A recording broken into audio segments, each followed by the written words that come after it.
ئەوەی پێشبینی دەکرا لە دوای ڕزگارکردنی عێراقەوە لە دەسەڵاتی حکوومەتی بەعس لە وڵاتەکەدا ڕوو بدات گۆڕانی گەورە و گەشەی ئابووری و باشبوونی دۆخی خزمەتگوزارەکانی وڵات بێ لەگەڵ کەمبوونەوەی جیاوازیەتی نایەتیەکان و ئازادبوونی ئابووریدا کە پێشتر لە ژێر چەپۆکی بەعسدا بوو، بەڵام هەموو ڕووداوەکان پێچەوانە بوونەوە.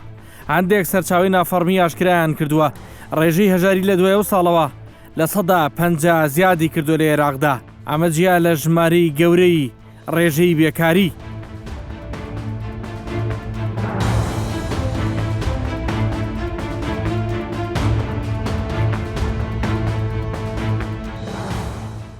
سڵاوتان لێ بێم کاتتان باش.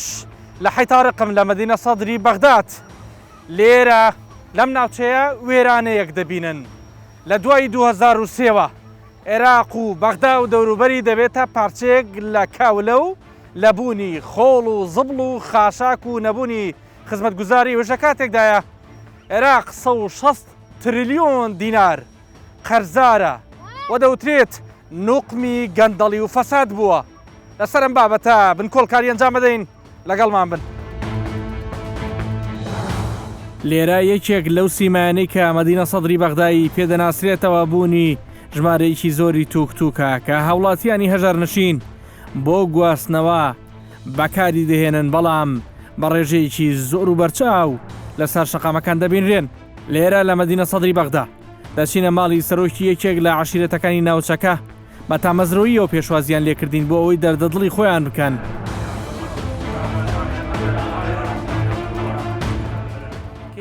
لای ئێوە خزمەتگوزاریەکان چۆنە؟ سەرۆک عەشیرەتەکانی ئێرەمان کۆ کردەوە و چوونە قایمقامیەت. گوتمان سڵاوت لێبێت قایمقام، بارانێک ببارێت گەڕەکەکەمان دەبێتە قڕ و لیتاو. کەس جوابی نەداینەوە. دووەم لەم ناوچەیە قوتابخانەمان نییە، تەنیا یەک قوتابخانەمان دەوێت. سێم ئاوەڕۆمان نییە، پاشماوەکانمان لە بیردایە کە پڕ دەبێت پێویستە بە ئۆتۆمبیل بەتاڵیان بکەینەوە. لە هەمووی خراپتر زبڵ و خاشاکەکان لێرە دەسوتێنن. تەپ و دووکەڵێکی زۆری هەیە، بەڕاستی کارەساتە. لێرەدا 3 کەس بەم هۆیەوە مردن. کارەساتە.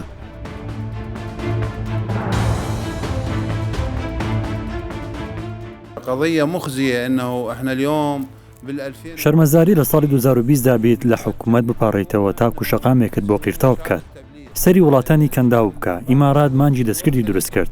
سوێن بەخوا شەرم دەکەم ئەو داوایە دەکەم.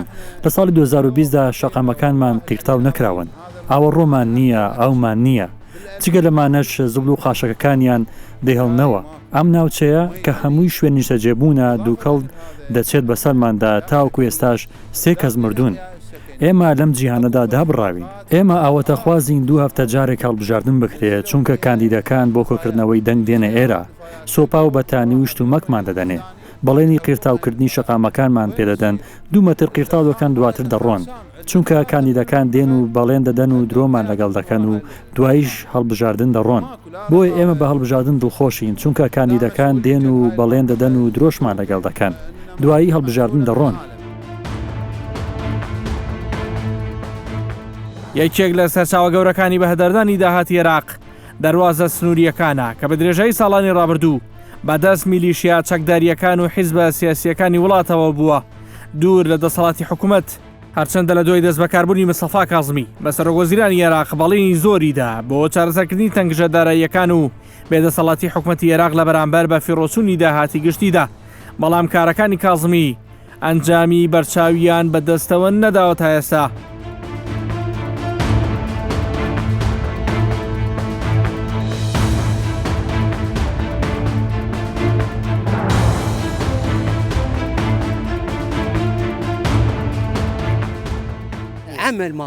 بێکاریمان زۆرە و کار نییە، لە هەمان ئازدەمێنینەوە هیچ ناگۆڕدرێت. خزمەتگوزاریمان نییە و بێکاریمان زۆرە، شارەوانیش ئاگای لێمان نییە. شەو ڕۆژ مۆلیدەکان ئیش دەکەن. ئەم چەند ڕۆژە کارەبا باشە. ئایا ئەم حکوومەتە گەندەڵە؟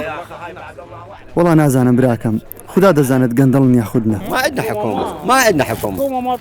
حکوومەتمان نییە، حکوومەت نییە، حکوومەت هەلی کاری بۆ نەرخساندوین، تەنها هەواکەمان بەلاشە، ئیتر هەموو شتێکمان بەپارەیە. ئەوە تەنیا سەرچاوە ناوخۆیەکان نین، ئاماژە بە قەبارەی گەورەی گەندەڵی لە عێراق دەدەن.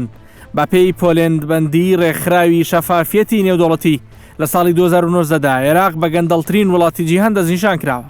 ڕیزبەندی ڕێکخراوە نێودوڵەتیەکە کە پۆلێندبەندیەکەی خۆی لەسەر 100 نمرە بۆ هەر وڵاتێک لە کوی 180 وڵاتی جیهان دەستنیشان کردووە تەنیا 20 نمرەی بە عێراق داوە. ئەوەش کەمترینە لەو ساڵەدا بە هەر وڵاتێک درابێ کە لە دۆخی شەڕدا نەبێ و خاوەنی ئابوووریەکی بەهێز بێ. لێرە دیمەنی ژینگەیەکی تەواو وێران دەبینین کە لە ساڵی 2021دا کۆمەڵێک مرۆڤ تێیدا دەژین. مستوصف ماكو خدمات يعني كلها منتهيه ما قوتابخانە و نەخۆشخانە و خزمەتگوزاریمان نییە، نازانین چی بکەین. دەچینە ناوچەی سەدر دەڵێن بڕۆن سەر بە ناوچەی زەوران.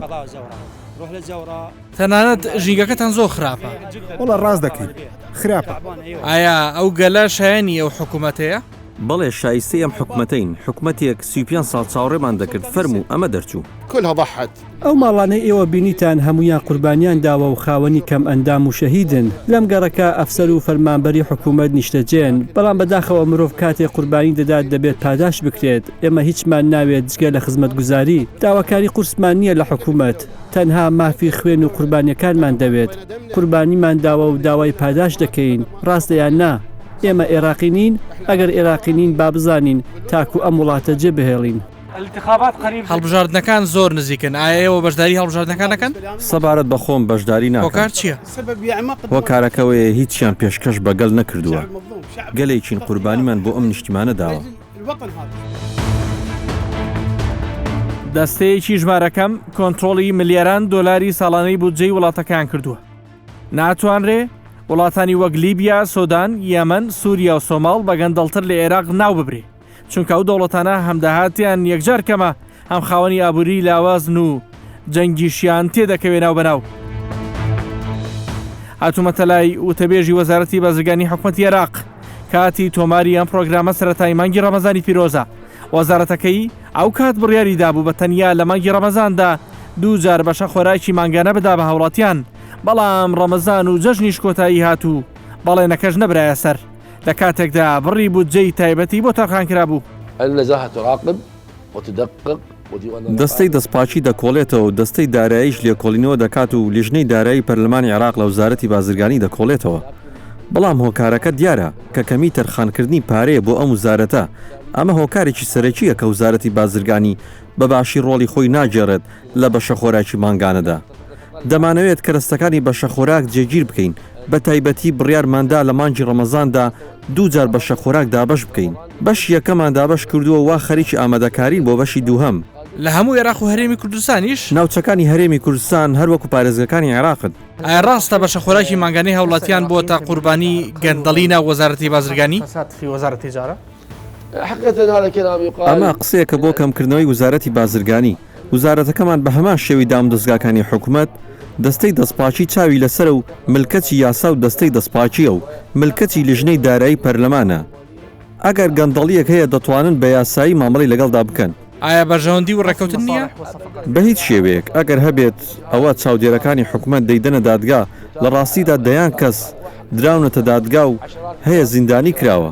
بەدەیان کەسانی باڵادەستی تێدایە وەکو بەڕێوەبەری گشتی و کەواتە بەرژەوەندی و ژێربەژێر هەیە لیژنەی دەستپاچی لە بابەتەکان دەکۆڵێتەوە. ئێمە ناتوانین بڕیار بدەین تاکو بڕیارەکانی دادگا یەکلایی نەبێتەوە. قسەی زۆر دەکرێت، بەڵام ئێمە لە هەر کوێیەک و لە هەر شوێنێکی وزارەتەکە گەندەڵی هەبێت دەستگیر دەکرێت و هەمومان ملکەتی یاسا و هاوکاری دەستەی دەستپاچین. ئەو بە هەدەردان و دزیەی لە 7 ساڵی ڕابردوودا لە عێراق ڕووی داوە، پێشتر هەرگیز نەبینراوە. گەندەڵی بە تەواوی دەستگا و دامەزراوە حکوومیەکانی وڵاتدا ڕۆچووە. جیالەوەی سێسەرۆکایەتەکەی وڵات پارێکی یەکجار خەیاڵی خەرج دەکەن. هەر حیزب بە ولایەنە و بۆ خۆی لە ڕێگەی میلیشیەکانیەوە ساڵانە ملیۆنان دۆلار لە داهاتی نەوت دەبن. ئەمە جیالەوەی کۆمەڵە کەس کۆنتڕۆلی هەموو ئابووری وڵاتیان کردو و ئێستا دۆخەکە بە شێوەیەکی لێهاتووە. پۆستە وەزاریەکان بەڕێوەبەرە گشتیەکان و چەندین پۆستی دیکە بە 10 ملیۆن دۆلار لە نێوان لایەنە سیاسیەکاندا مامەڵەیان پێوە دەکرێت. لەگەڵ جێگری سەرۆکی لیژنەی ئابووری و وەبەرهێنان لە ئەنجومەنی نوێنەرانی عێراق کە لە فراکسیۆنی پارتی دیموکراتی کوردستانە گفتوگۆی ئەم بابەتە دەکەین. ئەوەی ئەمە دەبینین کە لە بەغدا پاش ئەوەی کە هاتین و کە لە ناو لێژنەی ئێمە و لە لێژنەی خەدەماتیش هەیە سەبارەت بە دوو مەلەفی پێشکەشکردنی خزمەتگوزاری و ئاوەدانکردنی لە عێراق و بەڕەپێدان لە بواری اقتصادی و استثمارەوە کە چوینە ناو واقعەکە زۆر تووشی شۆک بین لەو کارەساتەوە کە دیتمان هەم لە ناو شارع و هەم لە دوای یانی ببین لە دوای پەردەوە چ دەکرێتن ئەمڕۆ لە وەزارەتێک لە وەرزانە فلان وەزیر پەیوەندی بە فلانە لایەنی سیاسی هەیە لەو 4 ساڵەی کە نەیتوانی ئەوانە تەواو بکاتن کە وەزیرێکی کە دێ پاشی ئەو دەورەی کە دێ وەزیرێکی تازەتی کە سەر بە حیزبەشی سیاسی تکەیە احتیمام نادا کە پرۆژەکانی پێشتر تەواو بکاتن بەڵکو لە ئەوی بەرژەوەندی خۆیان زیاتر ئەسنەوەی کە پرۆژەی تازە پێشکەش بکەم بۆی ئەوان استیفادە بکەن ئەو یەک لە چێشە هەرە گەورەکانەکەەوە ئێستا بە هەزاران پرۆژە هەیە کە خزمەتگوزار بکەن ئەمەلای منە 9000 پرۆژە کە تەقدیم کراوە بەڵام جێبەجێ نەبوون لە هەمان کاتدا زەواکرێکە نزیکەی وەهمیە بەڵێ وەهمیە لە هەمان کات باز لەواکرێکە 300 میلیارد دۆلاریش بەهەدەر درراوە بەتەکید ئەوانە تەواو یەک لە بابەتەکان لەوت باز بکەم 8 میلیارد دۆلار تەنانەت لە وەزارەتی کارەبای و تاوەکو ئێستا لە جادەکان بە خۆتان دەبینن لاکی دیتیتان کاتستان کردی هەمووی وایرە هەموو ئەوەندەوەرتێکەڵ بۆ زۆر مەتەرسیدارە طبعاً يعني ئەو ڕقەمانە ڕقەمی خیان لە زۆر بابەتی تشکات حتا لە وەزارەتی دیفاع و لە وەزارەتی داخلی زۆر بابەتی تکە هەیە یعنی هەدرەشی زۆر لە مالێ لە سەروەت و ساوانی گشتی ئەو وڵاتە باشە زۆر کەس دەڵێن حکوومەتەکەی مستەفا کاظمی تەنها دیکۆر و ناوێکە ئەوژە کە حکوومەتەکانی پێشخۆی نەیتوانیوە خزمەتێکی جیاوازتر پێشکەش بکات ئەو فترەی کە کاظمی هاتیتە سەر حکمی و ئەنجومەنی وەزیران بوویتە سەرۆکی ئەنجومەنی وەزیرانی عێراق لە وەختێکی زۆر حساساتی ئەوەڵەن تەکمیلەکردنی عادل عەبدولمەهدی بوویات ئەو کاتەشی نییە کە بتوانانی شتێک پێشکەش بکە بابەتێکی دیکە باس لە کڕینی دەنگی پەرلەمانتارانە حەزەکەم زۆر ڕاشکەوانە پێم بڵێ ئەوترێت هەندێک یاسا هەیە لایەنێکەوێ لە بەرژەوەندی خۆی تێی پەڕێنێ داوا لە پەرلەمانتارانی لایەنەکانی دیکاکە یاخۆ سەفەقات هەیە بە جۆرە لە جۆرەکان تەمۆحێکە خەنە بەدەستی و پەرلەمانتارەیان ئەو کوتلەیەکەوە دەنگ بابە یاساکەیان و تێپەڕێنرێ لەسەرەوە قسە چییە؟ زەحمەتە لەوانەیە لەسەر مستەوای ئەندام پەرلەمانەکان نەبیتن بەڵام لەسەر مستەوای ئەحزابەکان بیتن بۆ ئەو شتێن بۆ تێبەڕە لە بەرژەوەندی مندایە منش ئەو شتێت بۆ تێپەڕم ئەو شتانە هەیە بەڵام وەکو تاکە تاک لەگە ئەندام پەرلەمانەکان چونکە ئەوە ناکرێ و هیچ ئەندام پەرلەمانەی باوەڕ ناکەن بابەتێکی دیکە بابەتی ڕەشوە و بەرتیلدانە و ترێت لە دەوایری حکومی لە ناو حکوومەتی مرکزیە زۆرێک لە ئیشەکان بە ڕەشوەدان و بەرتیلدانە جا تێپەڕێن باشکراوە یعنی باشکراوەشتا لە هەموو دەوائرەکانی ئەسڵەن ئەگەر بێت و با پێشت برم تا یەکی تا مانجی 6 دەبی مناسبەکانی دەرەجاتی خاصە پڕ بکرێتەوە ساڵک بوو ئەو ساڵش دەبی پڕ بکرێتەوە باڕم پێ بکە تیجارەتی پێ دەکرێتن مدیر عام هەیە بە میلیۆنە هەیە بە 5 میلیۆنە یان تەسەور بکە بە 5 میلیۆن عرض کرایە ینی خەڵک هەیە دەکرێت باشەکە ئەو کابرایە ئەن ئەو برادری کە ئەو منسبە ئەکری و دانیشی چ بەرژەوەندیشی زیاتر هەیە لە بەرژەوەندی باغەری خۆی نەبیتن نەلاوی عێراق مهمە نە لە لایەنی حزبی مهمە ئەو پارەیەکی دا و کڕیتی ئەو پارەی بگەڕێنەوە بە دوقات و سێقات و دەقات هەیئەی گەمارە مدیر عامی گەمارەی عامە لە وەزارەتی دارایی ئەو ڕۆژدی لە لای برادەرەکان باسەکراتن بە 2 میلیۆن دلار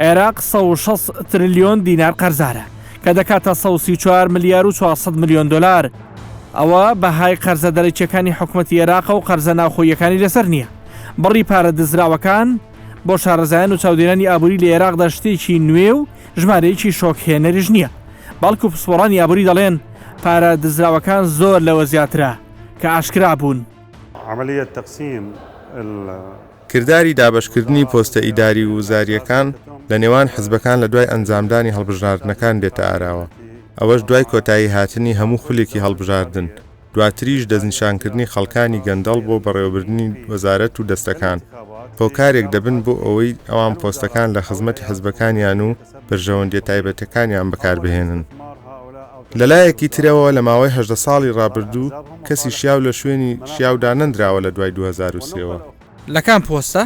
لە زۆرینەی پۆستە خزمەتگوزاریەکان سەرچاوەکانی دیوانی چاودێری دارایی عێراق ئاشکرایان کردووە زۆرینەی ئەو بڕەپارانەی بەبێ هۆکاری خەرجکردن دار نەماون لە نێوان ساڵانی 2008 تا 2014 بزر بوون نوری مالیکی لە ساڵی 2006 تا 2014 سەرۆک وەزیرانی عێراق بوو و زۆربەی ئەو لێی بەرپرسا بە پێی راپۆرتی ڕێکخراوە ناوخۆیی نێودەوڵەتیەکان لە ساڵی 2023 تا ئەم کاتە نزیکەی 300 ملیار دۆلار لە بودجەی گشتی دەوڵەت دزراوە. دەمەوێت پێتان بڵێم بەو پڕاپارەیە کە دەکرات چی بکرێ. بۆ نمونە دەکرا 400,000 قوتابخانەی نمونەی پێ دروست بکرێ، بۆ هەر قوتابخانەیەک ملیۆنێک دۆلار دیاری بکرایە، یاخود دەکرا کەوا 20,000 نەخۆشخانەی پێ دروست بکرێکەوە نەخۆشخانە قوتابخانە لەم وڵاتەدا لە دوو خراپترینی کەرتی ئەم وڵاتەن، یاخود دەکرا نزیکەی 28,000 فڕۆکەی F-16 پێ بکڕێت، هەر فڕۆکەیەک بە 16 ملیۆن دۆلارە، یاخود لە هەمووانە باشتر دەکرا بۆ هەر تاکیشی عێراقی بڕی 10,000 دۆلاری پێ بدرێ، ئەو کاتە ڕەنگە فەقیری و هەژاری و نەخوێندەواریش نەمایە.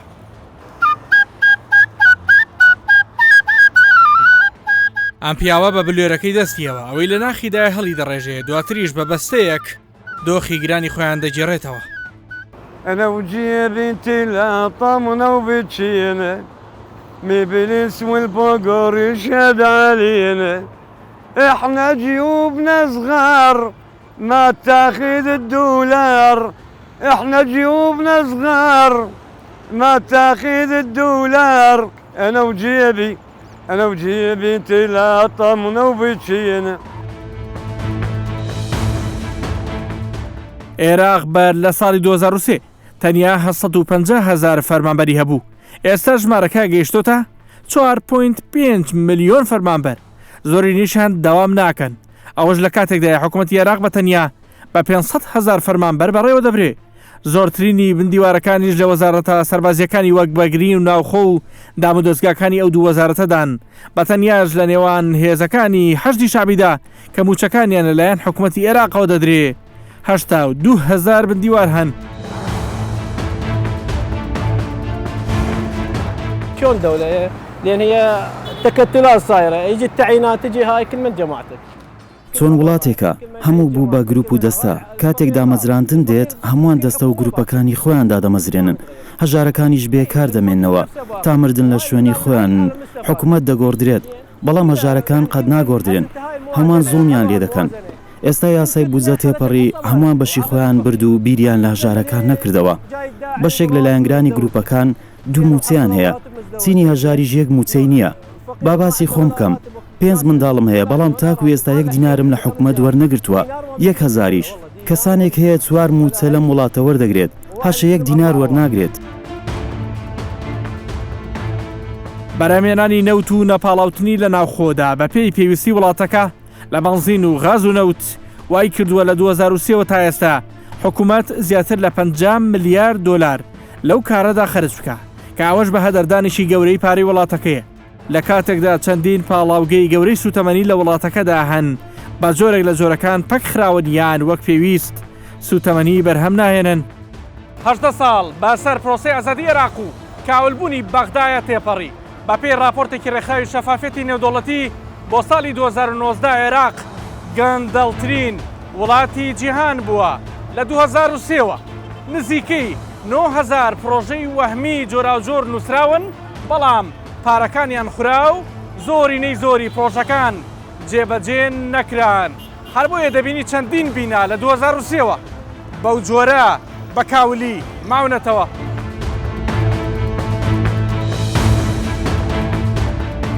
لە عێراقدا قەبارەی گەندەڵی بە 9,000 پرۆژەی حکومی دادەنرێ، کە هەندێکیان وەهمین و پارەی دیارنەماوتیان داگەیشتۆتە 300 ملیار دۆلاری ئەمریکی.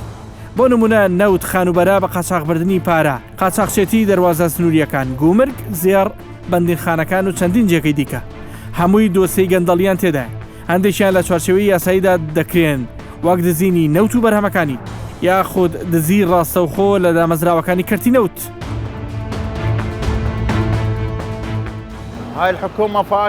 بەڕاستی ئەم حکوومەتە حکوومەتێکی شکست خواردووە، مستحقی ئەم گەلە نییە، کۆتایی هاتووە. حکوومەتێکی بێسوودە، حکوومەت دەبێت گوێ لەگەلەکەی بگرێت و مافی هاوڵاتیان بدات و مافی هەژاران بدات و هەلی کار فراهم بکات.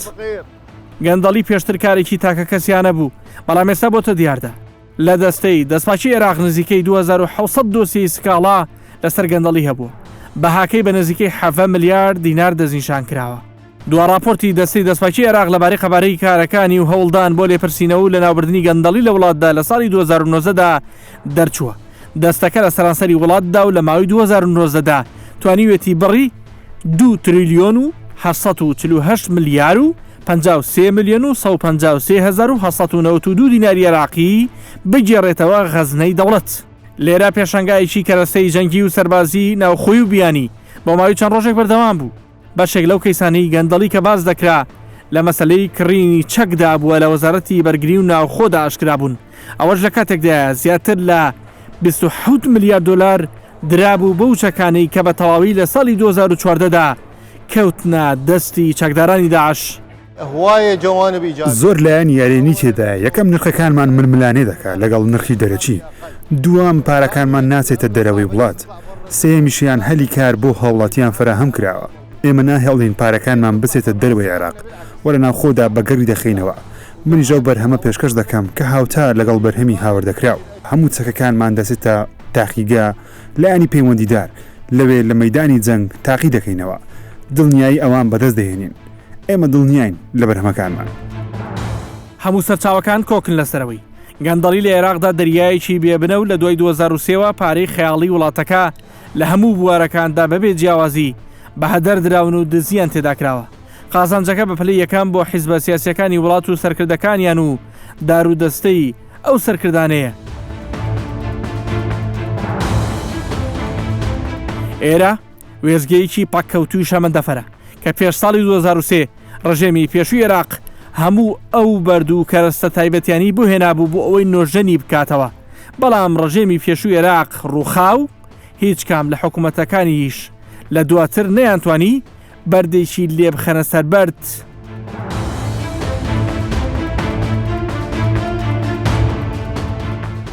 قەبارەی گەندەڵەکان لە عێراقدا بێ سنوور هەمووی تا ئێستا بڵاو کراوەتەوە بەشێکی کەمی ڕاستیەکانە، چونکە هەزاران گرێبەستی جیاوازی کڕینی کەلوپەر و دامەزراندنی دامەزراوەکان و کەرەستەی دەستگا خزمەتگوزاریەکان و تەنانەت خۆراکی ئاسایی ناو بازاڕەکانیش گومانی دەیان جۆری جیاوازی گەندەڵیان لەسرە. پرۆسەیەکە تا دێت دەوڵەمانەکان پارەدارتر و هەژارەکان بێ پارەتر دەکات. بەشێک لە شەمەندەفەر و قیتارەکان لێرەوە تا هەندێک لە وڵاتانی ئەوروپا دەڕۆشتن خەڵکیان دەگواستەوە، خەڵکانێکی دیکەیان دەهێنایەوە بۆ بەغدا و شارەکانی دەوروبەری. بەڵام لە دوای پرۆسەی ئازادی عێراقەوە قیتار و شەمەندەفەرەکان بەشێکی زۆریان وەستان کاریان نەکرد. هەندێک لە عێراقیەکان والێکی دەدەنەوەکەوە لەگەڵ وەستانی شەمەندەفەرەکان ژیانیش جۆرێک لە وەستانی پێوە دیارە و چیتراوان خزمەتگوزاریەکی پێویست و تەواو ڕێکوپێکیان پێ ناگا و ناڕازین و خۆپیشاندانەکانیشیان بەردەوامە تا بەرنامێکی دیکە هەموو لاگ لە خۆشییا بن. خواتان لەگەڵ.